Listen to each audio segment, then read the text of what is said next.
بسم اللہ الرحمن الرحیم۔ آج میں جن کے بارے میں آپ کو بتاؤں گا وہ ہیں حضرت امام مالک کا عشق مدینہ۔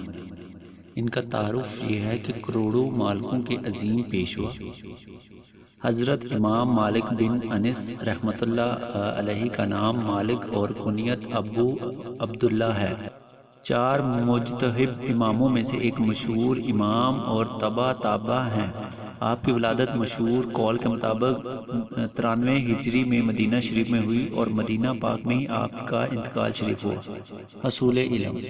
امام مالک رحمۃ اللہ علیہ نے جب علم دین حاصل کرنے کا ارادہ کیا تو اس خواہش کا اظہار اپنی امی سے کیا اور ان سے علم حاصل کرنے کے لیے جانے کی اجازت مانگی۔ والدہ نے انہیں کپڑے پہنا کر تیار کیا، سر پر ٹوپی رکھی اور اس پر امامہ باندھا، پھر فرمایا آپ جاؤ اور علم سیکھو۔ آپ رحمۃ اللہ علیہ کے استاذہ میں زیادہ تر مدینہ شریف کے بزرگان دین شامل تھے۔ علامہ زرقانی رحمۃ اللہ علیہ لکھتے ہیں کہ آپ نے 900 سے زیادہ بزرگان دین سے علم حاصل کیا۔ امام مالک رحمۃ اللہ علیہ کا حافظہ بہت اعلیٰ درجے کا تھا۔ آپ فرمایا کرتے تھے کہ جس چیز کو میں نے یاد کر لیا پھر اسے کبھی نہیں بھولا۔ عالم مدینہ کون ہے؟ امام مالک رحمۃ اللہ علیہ وہ عالم ہے جن کی خوشخبری اللہ پاک کے رسول صلی اللہ علیہ وسلم نے ارشاد فرمائی تھی۔ چنانچہ حضرت امام محمد بن عیسیٰ ترمذی رحمۃ اللہ علیہ اپنی کتاب جامع ترمذی میں حدیث شریف روایت فرماتے ہیں، ان قریب لوگ علم کی تلاش میں تیز رفتاری سے سفر کریں گے لیکن وہ مدینہ کے عالم سے زیادہ علم والا کسی کو نہیں پائیں گے۔ دوسری حدیث پاک میں ہے کہ دنیا میں اس عالم دین سے بڑھ کر کوئی عالم نہ ہوگا، لوگ اس کی طرف سفر کر کے آئیں گے۔ حضرت سفیان رحمۃ اللہ علیہ سے پوچھا گیا کہ عالم دین کون ہے تو انہوں نے فرمایا بے شک وہ حضرت امام مالک بن انس رحمۃ اللہ علیہ ہیں۔ حضرت عبدالرزاق رحمۃ اللہ فرماتے ہیں عالم دین سے مراد حضرت امام مالک بن انس رحمۃ اللہ علیہ ہیں۔ بادشاہ کا دروازہ۔ امام مالک رحمۃ اللہ علیہ سے علم دین حاصل کرنے والے خوش نصیب لوگ دور دور سے سفر کر کے آپ کے پاس حاضر ہوتے تھے۔ آپ کے دروازے پر حدیث اور فقہ سیکھنے والوں کا یوں رش ہوتا تھا جیسے کسی بادشاہ کے دروازے پر ہوتا ہے۔ علمی شان و شوکت۔ حضرت یحییٰ بن سعید رحمۃ اللہ علیہ فرماتے ہیں میں مدینہ منورہ میں سن 140 ہجری میں حاضر ہوا۔ اس وقت حضرت امام مالک رحمۃ اللہ علیہ کی داڑھی شریف اور سر مبارک کے بال کالے تھے۔ لوگ آپ کے گرد خاموش بیٹھے تھے۔ آپ کے روب کی وجہ سے کسی کو بات کرنے کی ہمت نہ تھی۔ مسجد نبوی شریف میں آپ کے علاوہ کوئی فتویٰ نہ دیتا تھا۔ میں آپ کے سامنے بیٹھ گیا اور ایک سوال کیا تو آپ نے مجھے حدیث پاک سے جواب دیا۔ میں نے پھر سوال کیا تو آپ نے پھر جواب ارشاد فرمایا۔ پھر آپ کے دوستوں نے مجھے جھنجھوڑا تو میں خاموش ہو گیا۔ حضرت حماد بن زید رحمۃ اللہ علیہ کی خدمت میں ایک شخص کوئی مسئلہ پوچھنے آیا جس میں لوگوں کو اختلاف تھا تو آپ رحمۃ اللہ علیہ نے فرمایا اے بھائی اگر تو اپنے دین کی سلامتی چاہتا ہے تو عالم مدینہ سے پوچھ اور ان کی بات توجہ سے سن کیونکہ وہ حجت یعنی دلیل میں اور لوگوں کے امام ہیں۔ حضرت ابو قدمہ رحمۃ اللہ علیہ فرماتے ہیں حضرت امام مالک بن انس رحمۃ اللہ علیہ اپنے زمانے میں سب سے بڑے حافظ الحدیث تھے۔ آپ رحمۃ اللہ علیہ کا علمی مقام یہ تھا کہ آپ کے استاذہ بھی آپ کے پاس مسائل کے حل کے لیے آتے تھے۔ مسجد نبوی میں حلقہ درس۔ مسجد نبوی شریف میں آپ کی نشست اس جگہ ہوتی تھی جہاں مسلمانوں کے دوسرے خلیفہ حضرت عمر فاروق رضی اللہ تعالیٰ عنہ بیٹھتے تھے اور یہ وہ جگہ تھی جہاں آپ اللہ پاک کے پیارے نبی صلی اللہ علیہ وسلم اعتکاف کے دوران احرام فرماتے تھے۔ نیز مدینہ پاک میں جس گھر میں آپ رہتے تھے وہ صحابی رسول حضرت عبداللہ بن مسعود رضی اللہ تعالیٰ عنہ کا مقام تھا۔ امام شافعی امام مالک کے پاس۔ امام شافعی رحمۃ اللہ علیہ حضرت امام مالک رحمۃ اللہ علیہ کی خدمت میں حاضر ہوئے اور عرض کی میں آپ سے موطا یعنی حدیث پاک کی کتاب پڑھنا چاہتا ہوں۔ حضرت امام مالک رحمۃ اللہ نے فرمایا میرے کاتب حبیب کے پاس چلے جاؤ، وہ اس کی قرات کرتا ہے۔ آپ رحمۃ اللہ علیہ نے عرض کیا اللہ پاک آپ سے راضی ہو مجھ سے ایک صفحہ سن لیجئے، اگر میرا پڑھنا اچھا لگے تو میں آپ کو پڑھ کر سناؤں گا ورنہ چھوڑ دوں گا۔ حضرت امام مالک رحمۃ اللہ علیہ نے ارشاد فرمایا پڑھیے۔ آپ نے ایک صفحہ پڑھا اور خاموش ہو گئے۔ فرمایا مزید پڑھیے۔ آپ ایک صفحہ پڑھ کر پھر خاموش ہو گئے۔ امام مالک رحمۃ اللہ علیہ نے پھر ارشاد فرمایا مزید پڑھیے۔ آپ نے پھر پڑھا اور امام مالک کو بہت اچھا لگا۔ پھر آپ نے امام مالک کے ہاں پوری موطا پڑھی اور جب دوبارہ حاضر ہوئے تو امام مالک رحمۃ اللہ علیہ نے ارشاد فرمایا کوئی ایسا شخص تلاش کرو جو تمہیں پڑھائے۔ تو حضرت امام شافعی رحمۃ اللہ علیہ نے عرض کیا حضور میں چاہتا ہوں کہ آپ خود مجھ سے سنیں، اگر اچھا نہ پڑھ سکوں تو کوئی پڑھانے والا تلاش کر لوں گا۔ امام مالک رحمۃ اللہ علیہ نے ارشاد فرمایا اچھا ٹھیک ہے پڑھیے۔ تو حضرت امام شافعی رحمۃ اللہ علیہ نے پوری موطا شریف زبانی سنا دی۔ آپ فرماتے ہیں اس پر امام مالک رحمۃ اللہ علیہ نے مجھے دعا دیتے ہوئے نہایت خوشی کا اظہار کیا، اللہ رب العزت کی ان پر رحمت ہو اور ان کے صدقے ہمارے بے حساب مغفرت ہو۔ امام مالک پر حضور صلی اللہ علیہ وسلم کا کرم۔ حضرت عبدالعزیز بن محمد در اردی رحمۃ اللہ علیہ ارشاد فرماتے ہیں میں مسجد نبوی میں ریاض الجنت یعنی جنت کی کیاری میں ارشاد فرما رہا تھا کہ مجھے نور کے پیکر تمام نبیوں کے سرکار صلی اللہ علیہ وسلم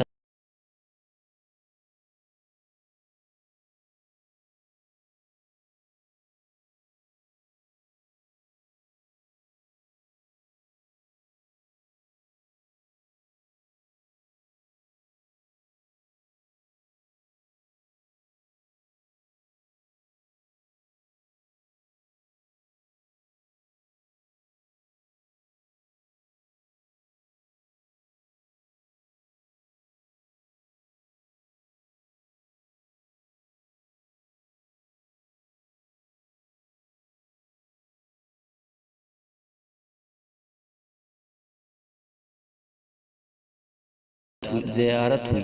آپ صلی اللہ علیہ وسلم حضرت ابوبکر عمر و رضی اللہ تعالیٰ عنہ کے ساتھ اپنے مزار پر انوار سے باہر تشریف لائے۔ میں نے کھڑے ہو کر عرض کی یا رسول اللہ آپ کہاں سے تشریف لا رہے ہیں؟ ارشاد فرمایا امام مالک کے لیے سیدھی راہ قائم کر رہا ہوں۔ بیدار ہو کر جب میں امام مالک رحمۃ اللہ علیہ کے پاس حاضر ہوا تو آپ موطا شریف کو ترتیب دے رہے تھے۔ میں نے آپ رحمۃ اللہ علیہ کو اس خواب کے بارے میں بتایا تو آپ رحمۃ اللہ علیہ امام مالک رو پڑے۔ حدیث کے آداب۔ امام مالک رحمۃ اللہ علیہ کے پاس جب لوگ کچھ پوچھنے کے لیے آتے تو خاتمہ آپ کے مکان علی شان سے نکل کر پوچھتی کہ حدیث پوچھنے کے لیے آئے ہو یا شرعی مسائل؟ اگر وہ کہتے کہ شرعی مسائل معلوم کرنے کے لیے آئے ہیں تو امام مالک رحمۃ اللہ علیہ فوراً باہر تشریف لے آتے، اور اگر وہ کہتے کہ حدیث شریف سننے کے لیے آئے ہیں تو آپ پہلے غسل فرما کر عمدہ لباس پہنتے، خوشبو لگاتے، امامہ شریف باندھتے، پھر اپنے سر پر چادر اوڑھ لیتے۔ آپ کے تخت بچھایا جاتا آپ کے لیے جس پر آپ انتہائی عاجزی و انکساری کے ساتھ بیٹھ کر حدیث شریف بیان فرماتے، اور شروع مجلس سے آخر تک خوشبو سلگائی جاتی، اور یہ تخت صرف حدیث شریف بیان کرنے کے لیے محسوس کیا گیا تھا۔ جب آپ رحمۃ اللہ علیہ سے اس کی وجہ پوچھی گئی تو آپ نے فرمایا میں یہ بات پسند کرتا ہوں کہ حدیث رسول کی خوب تعظیم کرو۔ امام مالک کا قبر میں مدد کرنا۔ امام عبد الوہاب شرانی رحمۃ اللہ علیہ فرماتے ہیں ہمارے استاد شیخ الاسلام امام ناصر الدین لکانی مالکی رحمۃ اللہ علیہ کا جب انتقال ہوا تو بعض نیک لوگوں نے انہیں خواب میں دیکھا۔ پوچھا اللہ پاک نے آپ کے ساتھ کیا کیا؟ کہا جب منکر نکیر نے مجھے سوال کے لیے بٹھایا تو امام مالک رحمۃ اللہ علیہ تشریف لائے اور ان سے ارشاد فرمایا کیا ایسا شخص بھی اس بات کی حاجت رکھتا ہے کہ اس سے خدا و رسول پر ایمان کے بارے میں سوال کیا جائے؟ اس کے پاس سے امام مالک کے یہ فرماتے ہی نکیرین مجھ سے الگ ہو گئے۔ مشہور عاشق رسول امام مالک کی 12 حکایات۔ مدینے میں ننگے پاؤں۔ کروڑوں مالکوں کے عظیم پیشوا حضرت امام مالک رحمۃ اللہ علیہ زبردست عاشق رسول تھے۔ آپ مدینہ پاک کی گلیوں میں ننگے پیر چلا کرتے تھے، ہر رات دیدار سرور کائنات۔ حضرت مسنا بن سعد رحمۃ اللہ علیہ کا بیان ہے حضرت امام مالک رحمۃ اللہ علیہ فرماتے تھے کوئی رات ایسی نہیں گزری جس میں مجھے تاجدار رسالت صلی اللہ علیہ وسلم کی زیارت نہ ہوئی ہو۔ مدینے میں سواری سے پرہیز۔ حضرت امام شافعی رحمۃ اللہ علیہ فرماتے ہیں میں نے مدینہ منورہ شریف میں حضرت امام مالک رحمۃ اللہ علیہ کے دروازے پر غرسان یا مصر کے گھوڑے بندے دیکھے جو آپ رحمۃ اللہ علیہ کو بطور ہدیہ پیش کیے گئے تھے۔ اس قدر اعلیٰ گھوڑے میں نے کبھی نہ دیکھے تھے۔ چنانچہ میں نے عرض کی یہ گھوڑے کتنے عمدہ ہیں؟ فرمایا میں یہ سب آپ کو تحفے میں دیتا ہوں۔ میں نے عرض کی ایک گھوڑا اپنے لیے تو رکھ لیجئے۔ فرمایا مجھے اللہ پاک سے حیا آتی ہے کہ اس مبارک زمین کو میں اپنے گھوڑے کے قدموں تلے روندوں جس میں اس کے پیارے پیغمبر حضرت محمد صلی اللہ علیہ وسلم کا روضہ انوار ہے۔ ذکر نبی صلی اللہ علیہ وسلم کے وقت رنگ بدل جانا۔ حضرت معصب بن عبداللہ رحمۃ اللہ علیہ فرماتے ہیں حضرت امام مالک رحمۃ اللہ علیہ کے عشق رسول کا عالم یہ تھا کہ جب ان کے سامنے نبی کریم صلی اللہ علیہ وسلم کا ذکر کیا جاتا تو ان کے چہرے کا رنگ بدل جاتا اور وہ ذکر مصطفیٰ کی تعظیم کے لیے خوب جھک جاتے۔ ایک دن آپ رحمۃ اللہ علیہ سے اس بارے میں پوچھا گیا تو فرمایا اگر تم وہ دیکھتے جو میں دیکھتا ہوں تو اس بارے میں سوال نہ کرتے۔ درس حدیث پاک کا انداز۔ حضرت امام مالک رحمۃ اللہ علیہ 17 برس کی عمر میں درس حدیث دینا شروع کیا۔ جب احادیث مبارک سننی ہوتی چوکی بچھائی جاتی، آپ عمدہ لباس زیب تن فرما کر خوشبو لگا کر نہایت عاجزی کے ساتھ اپنے حجر مبارک سے باہر تشریف لا کر ادب کے ساتھ بیٹھتے اور بہت ادب سے حدیث پاک پڑھتے۔ بچھو نے 16 ڈنگ مارے مگر حدیث پاک پڑھنا جاری رکھا۔ حضرت عبداللہ بن مبارک رحمۃ اللہ علیہ فرماتے ہیں حضرت ابو عبداللہ امام مالک رحمۃ اللہ علیہ درس حدیث دے رہے تھے کہ بچھو نے آپ کو 16 مرتبہ ڈنگ مارے۔ درد کی شدت سے چہرہ مبارک زرد پڑ گیا مگر درس حدیث جاری رکھا۔ جب درس ختم ہوا تو لوگ چلے گئے تو میں نے عرض کی اے ابو عبداللہ آج میں نے آپ میں ایک عجیب بات دیکھی۔ آپ رحمۃ اللہ علیہ فرمایا ہاں مگر میں نے حدیث رسول کی تعظیم کی بنا پر صبر کیا، حدیث کے اوراق پانی میں ڈال دی مگر عشق مدینہ حضرت امام مالک رحمۃ اللہ علیہ نے سب سے پہلے فن حدیث کی باقاعدہ کتاب مرتب فرمائی جو کہ موطا امام مالک کے نام سے مشہور ہے۔ آپ رحمۃ اللہ علیہ خلوص کے پیکر تھے، چنانچہ حضرت شیخ محمد بن عبد الباقی زرقانی رحمۃ اللہ علیہ نقل کرتے تھے امام مالک جب موطا کی تصنیف سے فارغ ہوئے تو آپ نے اپنے اخلاص کو آزمانے کے لیے موطا کے مسودے کے تمام اوراق پانی میں ڈال دیے۔ فرمایا اگر میں ان میں سے ایک ورق بھی بھیگ گیا تو مجھے اس کی کوئی حاجت نہیں، لیکن یہ حضرت امام مالک رحمۃ اللہ علیہ کی صاف نیت اور اخلاص کا ثمر تھا کہ ایک ورق بھی نہ بھیگا۔ عشق رسول میں رونے والے محدث کی قدردانی۔ حضرت امام مالک رحمۃ اللہ علیہ سے کسی نے سوال کیا آپ کے استاد محترم حضرت ابو سختیانی رحمۃ اللہ علیہ کے بارے میں پوچھا تو فرمایا میں جب حضرات سے حدیث مبارک کی روایت کرتا ہوں وہ ان میں سب سے افضل ہیں۔ میں نے انہیں 2 مرتبہ سفر حج پہ دیکھا کہ جب ان کے سامنے نبی کریم صلی اللہ علیہ وسلم کا ذکر انور ہوتا تو وہ اتنا روتے کہ مجھے ان پر رحم آنے لگتا۔ جب میں نے تعظیم مصطفیٰ صلی اللہ علیہ وسلم اور عشق رسول کا یہ عالم دیکھا تو متاثر ہو کر ان سے حدیث روایت کرنا شروع کی۔ حاکم مدینہ کی توہین کرنے والے کے لیے سزا۔ حضرت امام مالک رحمۃ اللہ علیہ نے مدینے کی مٹی کو خراب کہنے والے کے بارے میں فتویٰ دیا کہ اس گستاخ کو 30 درے لگائے جائے اور قید میں ڈال دیا جائے۔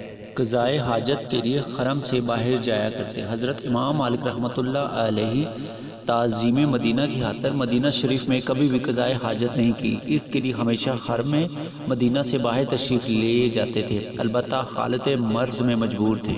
مسجد نبوی میں آواز دھیمی رکھو۔ حضرت امام مالک رحمۃ اللہ علیہ نے مسجد نبوی شریف میں گفتگو کے دوران خلیفہ ابو جعفر نے آواز بلند کی تو آپ نے اس سے ارشاد فرمایا اے خلیفہ اس مسجد میں آواز بلند مت کرو، اللہ پاک نے بارگاہ رسالت میں آواز دھیمی رکھنے والوں کی تعریف فرمائی ہے۔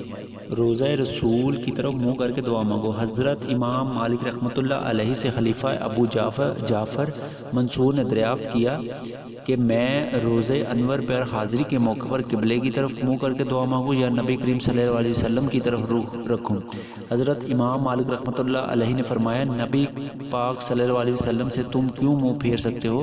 حضور تاجدار رسالت صلی اللہ علیہ وسلم تو بروز قیامت اللہ پاک کی بارگاہ میں تمہارے اور تمہارے والد گرامی حضرت آدم علیہ السلام کے لیے بھی وسیلہ ہیں، تو تم ان کی طرف دعا کر کے منہ کر کے دعا مانگو۔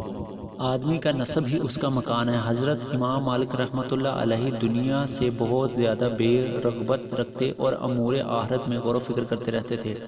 حصول علم میں بھی بہت کوشاں رہتے اور مومنین کی خیر خواہی کرتے رہتے۔ خلیفۃ المسلمین مہدی نے آپ رحمۃ اللہ علیہ سے پوچھا کیا آپ کا کوئی مکان ہے؟ تو آپ نے جواب میں فرمایا نہیں، لیکن میں آپ کو ایک حدیث پاک سناتا ہوں۔ میں نے حضرت ربیعہ بن ابی عبد الرحمن رضی اللہ تعالیٰ کو فرماتے سنا، آدمی کا نسب ہی اس کا مکان ہے، جس سے ہو سکے وہ مدینہ شریف میں مرے۔ حضرت عبداللہ بن عمر رضی اللہ تعالیٰ عنہ سے روایت ہے کہ رسول صلی اللہ علیہ وسلم نے ارشاد فرمایا، ترجمہ یعنی جو مدینہ میں مر سکے وہ وہیں مرے، کیونکہ میں مدینہ میں مرنے والوں کی شفاعت کروں گا۔ مشہور مفسر حکیم الامت حضرت مفتی احمد یار رحمۃ اللہ علیہ فرماتے ہیں، ظاہر یہ ہے کہ یہ بشارت اور ہدایت سارے مسلمانوں کو ہے، نہ کہ صرف مہاجرین کو، یعنی جس مسلمان کی نیت مدینہ پاک میں مرنے کی ہو وہ کوشش بھی وہیں ہی مرنے کی کرے کہ خدا نصیب کرے تو وہیں ہی قیام کرے، خصوصاً بڑھاپے میں، اور بلا ضرورت مدینہ پاک سے باہر نہ جائے۔ حضرت عمر رضی اللہ تعالیٰ عنہ دعا کرتے تھے کہ مولا مجھے اپنے محبوب کے شہر میں شہادت کی موت دے۔ آپ کی دعا ایسی قبول ہوئی کہ سبحان اللہ، فجر کی نماز مسجد نبوی اور وہی شہادت ہوئی۔ میں نے بعض لوگوں کو دیکھا کہ 30-40 سال سے مدینہ منورہ میں حدود مدینہ بلکہ شہر مدینہ سے باہر بھی نہیں جاتے، اسی خطرے سے کہ موت باہر نہ آ جائے۔ حضرت امام مالک رحمۃ اللہ علیہ کا بھی یہی دستور رہا۔ مدینے میں وفات بوقت رخصت نیکی کی دعوت۔ امام مالک رحمۃ اللہ علیہ کی وفات 189 ہجری میں ماہ صفر یا 12 ربیع الاول شریف کی 10 یا 11 یا 14 تاریخ کو مدینہ منورہ میں ہوئی اور جنت البقیع میں دفن ہوئے۔ بوقت رحلت آپ رحمۃ اللہ علیہ نے نیکی کی دعوت دی۔ یحییٰ بن یحییٰ رحمۃ اللہ فرماتے ہیں، امام مالک رحمۃ اللہ بیان کرتے ہیں کہ ربیعہ نے فرمایا، میرے نزدیک کسی شخص کو نماز کے مسائل بتانا روئے زمین کی تمام دولت صدقہ کرنے سے بہتر ہے، اور کسی شخص کی دینی الجھن دور کر دینا 100 حج کرنے سے افضل ہے۔ نیز ابن شہاب زہری رحمۃ اللہ علیہ کے حوالے سے بتایا کہ انہوں نے فرمایا، میرے نزدیک کسی شخص کو دینی مشورہ دینا 100 غزوات میں جہاد کرنے سے بہتر ہے۔ یحییٰ بن یحییٰ رحمۃ اللہ علیہ کہتے ہیں، اس گفتگو کے بعد امام مالک رحمۃ اللہ علیہ نے کوئی بات نہیں کی اور اپنی جان آفرین کے سپرد کر دی۔ ایک کلمے کے سوا بخشش۔ ایک نیک بزرگ رحمۃ اللہ علیہ نے حضرت امام مالک بن انس رحمۃ اللہ علیہ کو بعد وصال خواب میں دیکھ کر پوچھا، یعنی اللہ نے آپ کے ساتھ کیا معاملہ فرمایا؟ ارشاد فرمایا، اس نے مجھے بخش دیا۔ پوچھا کس سبب سے؟ فرمایا ایک کلمے کے سبب جو میں نے امیر المومنین حضرت عثمان غنی رحمۃ اللہ علیہ کے متعلق کسی سے سنا تھا کہ جب آپ رضی اللہ تعالیٰ کسی مردے کو دیکھتے، ترجمہ یعنی وہ اللہ ہے جس کے سوا کوئی عبادت کے لائق نہیں، وہ آپ زندہ ہے، دوسروں کو قائم رکھنے والا ہے، پاک ہے وہ ذات جو خود زندہ ہے کہ اسے کبھی موت نہیں۔ تو میں نے بھی اپنی زندگی میں جب کسی مردے کو دیکھتا تو ہمیشہ یہ کلمہ پڑھتا کرتا، جس کی برکت سے اللہ پاک نے مجھے جنت میں داخل فرما دیا۔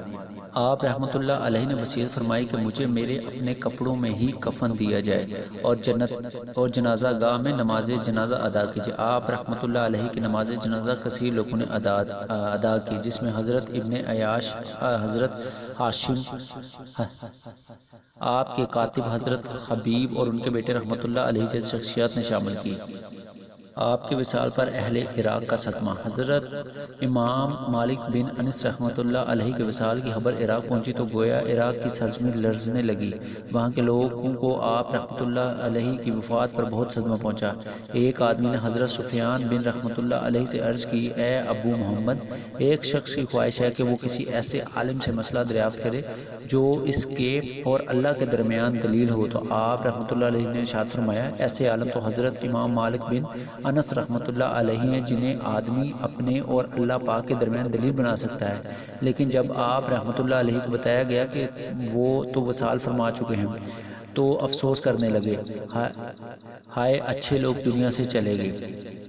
ان واقعات کو بیان کرتے ہوئے اگر تلفظ میں یا کوئی قرآنی لفظ پڑھنے میں کوئی غلطی ہو گئی ہو تو میں اللہ تعالیٰ سے معافی کا طلبگار ہوں۔